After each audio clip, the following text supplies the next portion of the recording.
All right. According to Wrestling Bios, a fantastic YouTube channel. I definitely highly recommend. If you're not watching them, you really, really should be. Great job when it comes to reliving the war as well as other really fantastic topics. So yes, there's more on wrestling YouTube than just Botchamania. OSW review is also really good as well. So this match was actually penciled in for the 2006 WrestleMania. Why didn't it happen? Well, November 2005 was when Eddie Guerrero died. That's one of those really hard wrestler deaths for me because I saw him like a couple weekends before that in Champaign, and he did this great promo when it was like the night was done. That was the last match. He came out in the ring, talked about he was just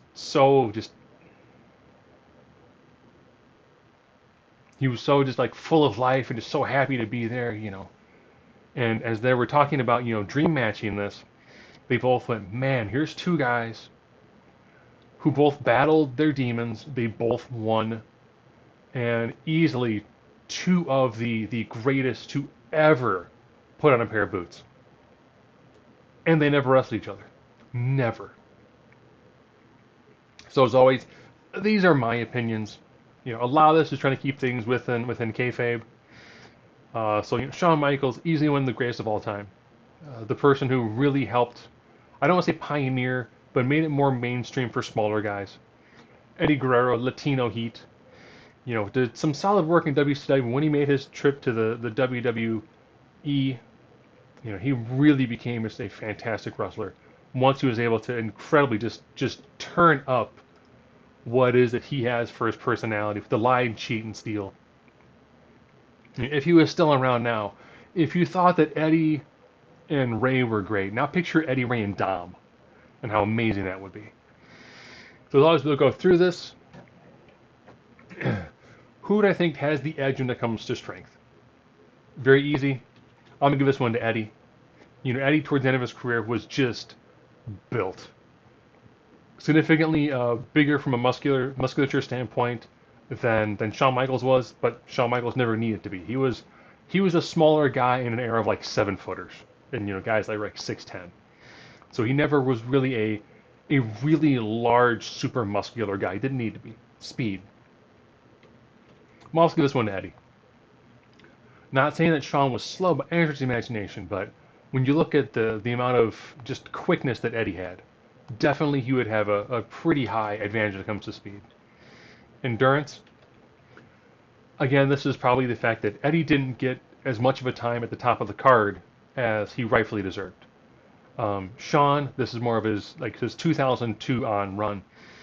He was in longer matches, in main event matches. Definitely take it into deep water more often than not. Toughness.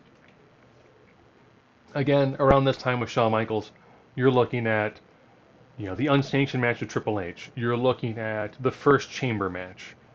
He was in just some absolute just wars. Not taking it away from Eddie. Eddie did have some fantastic ladder matches. He did a ladder match on SmackDown, I want to say, versus Edge that was fantastic. So again, he had matches that had a high level of brutality to him just based upon what his body was going through. But if your option is, here's an elimination chamber match or here's a ladder match, both of them are incredibly dangerous. With I probably the chamber being slightly more so, just given all the additional components that are moving around in it. And plus, Shawn also did like 3 stages of hell matches. Striking. Shawn Michaels, master of super kick. He pretty much invented the move that's used more often than a headlock in lots of indie wrestling now. Even though you got Eddie with all of his drop kicks and all of that, Shawn pioneered probably one of the best super kicks.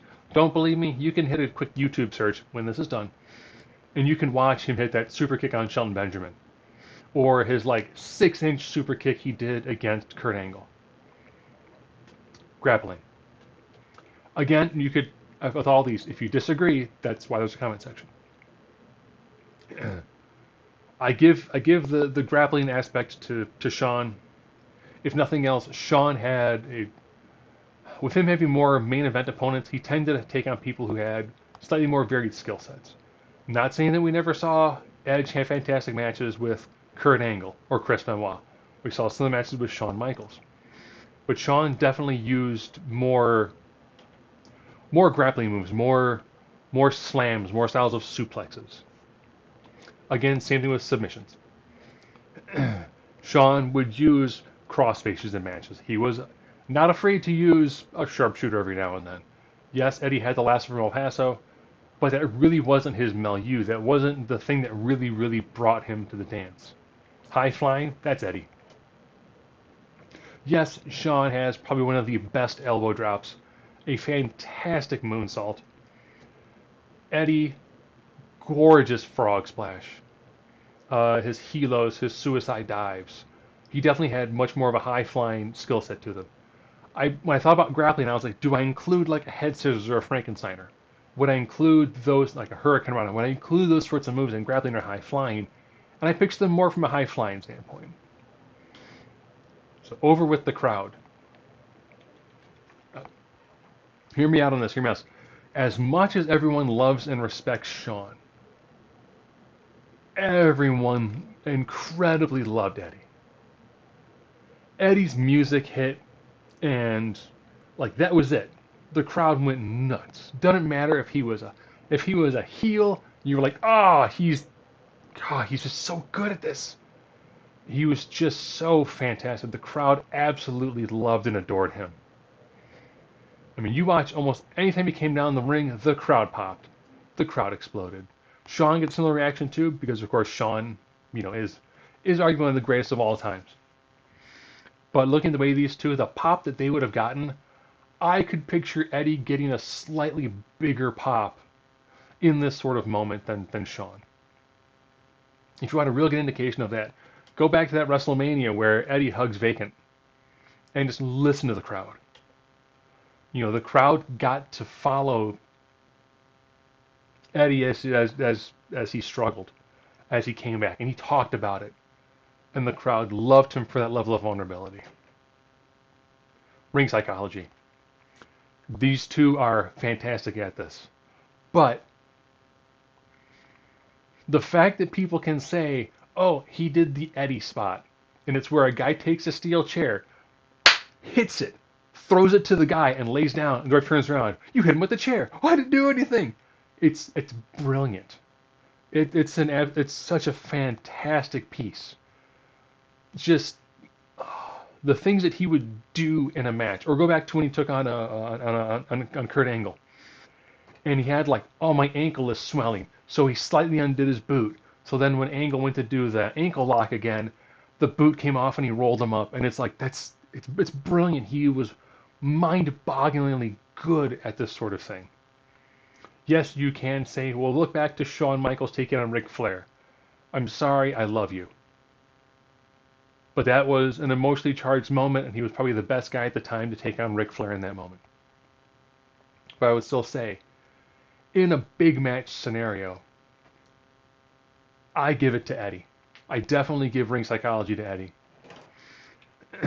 It's always weird. We never got to see how great Eddie could have been. You can tell he was on that upward trajectory when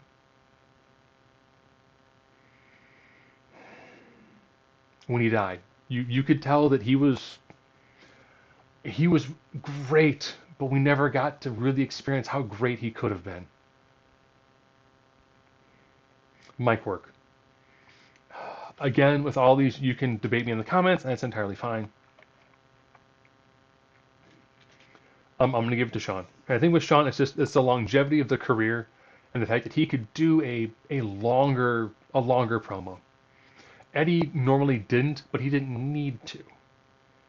Eddie had the right amount of catchphrases. He had the crowd in the palm of his hand. He knew what he needed to do to get things going and to get you invested with the ring work.